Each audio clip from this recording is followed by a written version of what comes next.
In this video, the clattering taxi is back. Rita the Rover. What's been going on? Let's find out. Well, this has been a while. Rita's actually been away for the best part of a week. Longer than that, in fact. I got the Matiz back by swapping for Rita. And she's been having the ABS sorted out. It's been a bit of a game. They've been chasing the problem around.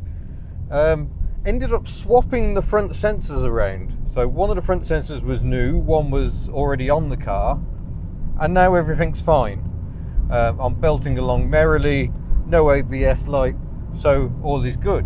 While the car was at Madeira on Havod, they kindly sorted out the rear brakes as well, because I realised I was just not going to get around to doing it. Yeah, you know what my to-do list is like. It's quite busy enough at the moment. So Phil had the rear brakes apart, and it turns out one of the retaining springs for one of the screws, the pins often pull out the backing plate. That's exactly what had happened. So the spring was merrily rolling around inside the handbrake drum, inside the rear disc, and the shoe itself was catching on the drum, because I could hear it scuffing as you're driving along. So funnily enough, they'd just done a very similar job on another Rover 75, so they kind of knew what to expect.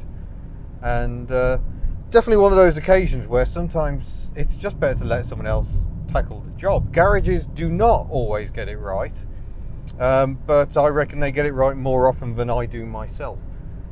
So definitely worth doing, I should say.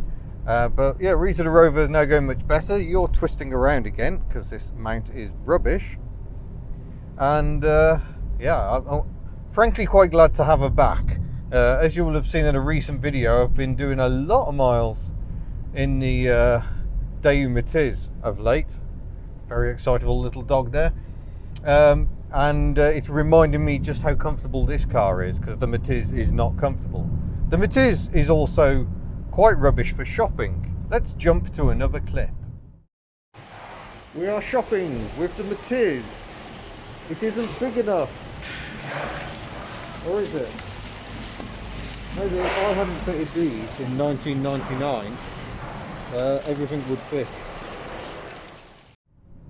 So there you go. It's good to have Rita back. She's not the most capacious vehicle, to be honest. When we went on a family holiday, we found she was a bit lacking for space. But compared to the Matiz, yeah, I mean, it's just like jumping into a limousine. It is so comfortable. Very nice indeed. I've just realised I need to try and get to the sorting office today. Getting on a bit for that. Might be a bit late, but we'll go and give it a go. Getting very difficult trying to do stuff because things are all on sort of COVID related timings, all a bit peculiar, but I know the poster's gone later again, so hopefully that means we'll be all right. So we'll go and see what's in the mailbag. I'm not filming mailbags as regularly. I don't want the mailbag content. Some people really love it, but the figures suggest not everyone does. So yeah, we won't be doing them too often. So kind of build the stuff up, and we do the occasional one, maybe one a month. Oh, that's a big tractor.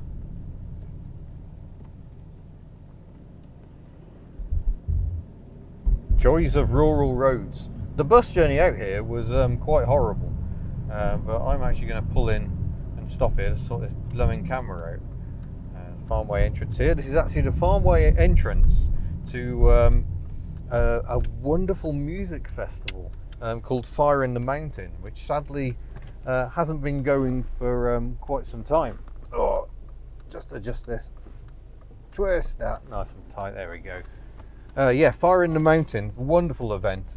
Tends to be an American country music theme, bizarrely, here in the hills of Wales, run by a team from London. They come out and hold this festival. Gorgeous vibe, full of proper musicians who will just form up and start jamming together. It is quite magical. I absolutely love it. Now we've got a Berlingo reversing out into the road and another dog. It's clearly the time for the walking of hounds.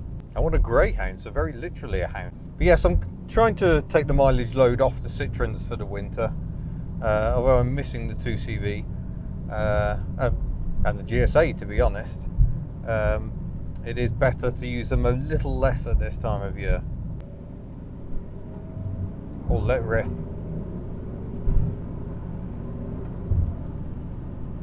It's not really letting rip in this car, it's just gently acquiring a little more pace than one had before. Not a quick car, but it has torque, which the Matiz does not have. Oh, another excitable dog there. They're all about today. Man proudly washing his transit crew cab tipper. Yeah, certainly very nice to have Rita back. And the program will continue with repairs and improvements. I've managed to locate a complete set of the front cooling fans. Very tricky junction. So hopefully we can sort that out at some point. People all over the place in the wrong place today. This is all very exciting. Is that tractor turning off the road? Yes, phew. Yes, I've got the cooling fans. Not quite sure what to do about the way she's running. It just seems a little peculiar. She has had a fuel filter fairly recently, so it shouldn't be a fuel filter issue. I have actually checked the rear pump is working, so that pump's working. The engine bay pump is noisy, but must also be working. So quite why she feels so down on power. Phil reckons she doesn't, so maybe it's just me expecting more urge than these cars actually deliver in standard form. Maybe it is time to explore some tuning options. But ultimately, I'm not sure Rita's going to be a long-term keeper, so I'm not sure it's worth going down that road.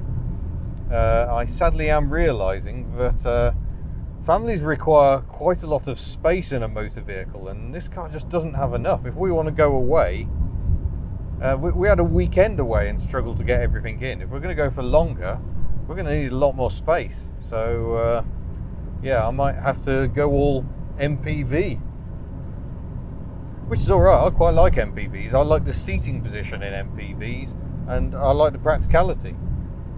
But yeah, I'm not going to find one that's as smooth and relaxing as this. Do have my eyes on a car, but we'll see what comes to pass. That's not going to be for a couple of months. So for the meantime, I'm just going to enjoy the waft of Rita the Rover and wish I could keep all of the cars. Right, I think that's frankly enough waffle from me. So I think I'll start rounding this one out. The Hubnut store is definitely available. Lots of merchandise. I've been restocking like crazy. Foxan t-shirts we've got in. Power Less is More t-shirts we've got in. Just got both designs in mugs as well. We've got Tuck mugs in stock, albeit not a huge number, so if you want one for Christmas, I'd get a shift on. We've got the calendars. They're selling like hotcakes, and once they're gone, they're gone. I won't be ordering a second load this year. I've ordered 500 calendars this year, and they're still selling very strongly. So every year we kind of double our numbers on calendars. Does that mean I've got to order 1,000 calendars next year? Oh, blimey, we'll see. Tricky bend here. Yeah, I'm kind of thinking this is a steep hill. I'm kind of thinking she should go up with a little more pace. Mind you, she's going up a lot better than I suspect the Optare Solo will be that I caught earlier to get to the garage. That made my Invacar seem quick up a hill. Anyway, yeah, I'm still waffling. This is the problem when you're actually trying to drive. You have to pay attention to the road. So thank you very much for watching, and look forward to seeing you in a future video. Rita is too wide, so I can't actually do a pachu. Oh, incidentally, that's New Cross Garage there. That's where I once took Ellie, and she got the advisory body corroded all over back in her rustier days. What glorious times those were. Anyway, farewell. See you soon.